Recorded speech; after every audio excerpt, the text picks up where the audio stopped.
வணக்கங்க. நீங்க ஜோதிடருங்களா? நிச்சயமா இந்த வீடியோவை ஸ்கிப் பண்ணாம பாருங்க. நாம ஜாதகம் பார்க்கும்போதுங்க, ஒரு ஜாதகர் இன்னைக்கு எதுக்காக வந்திருக்கிறாங்க, அவங்களோட தலையாய பிரச்சனை என்ன, அவங்க எந்த ரகசியத்தை நம்ம கிட்ட சொல்லாம அவங்களோட காரியத்தை முடிக்கணும்னு நினைக்கிறாங்க, இது எல்லாத்தையுமே ஒரு ஜோதிடரா எப்படி டாக்டர் எம்ஆர்ஐ சிடி ஸ்கேனை எழுதி அனுப்பிச்சுடுறாங்களோ அந்த மாதிரி ஒரு ஜோதிடருக்கு எம்ஆர்ஐ ஸ்கேன் அப்படிங்கிறது ஜாமக்கோல் பிரசன்னம்.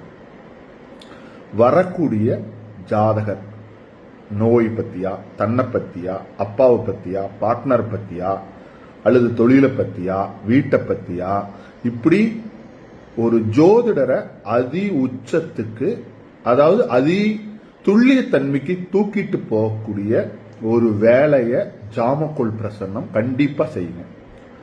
சோ நான் இன்னைக்கு வெற்றிகரமா அஸ்ட்ராலஜரா இருக்கிறேங்கிறதுக்கு ஜோதிட பலன்கள் சொல்ற விதத்திலையும் இருக்கு. ஆனா அதை எல்லாத்தையும் விட முதன்மைப்படுத்துற விஷயம் இந்த பிரசன்னம் தாங்க. ஏன்னா நம்ம பிரசன்னத்தை வச்சுக்கிட்டு பல்வேறு சூட்சமங்களை நம்ம முன்னாடியே கணிச்சறதுனால ஓரளவுக்கு நம்ம வாடிக்கையாளரை சாட்டிஸ்பாக்சன் பண்ண முடியுது.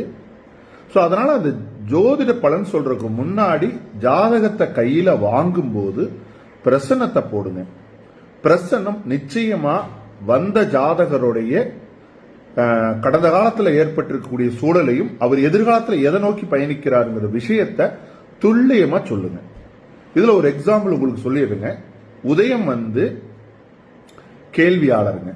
உதயத்தை கடந்து போன கோள் கடந்த கால சம்பவங்களை சொல்லக்கூடிய கோளுங்க.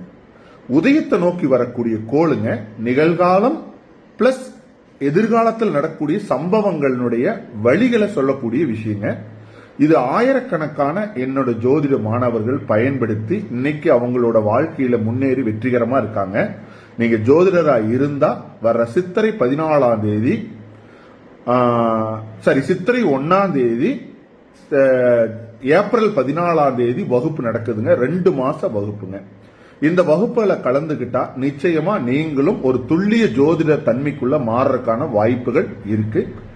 நன்றிங்க. கீழே அதை பத்தி டிஸ்கிரிப்ஷன்ல போடுற கான்டாக்ட் பண்ணுங்க. நன்றி, வணக்கம்.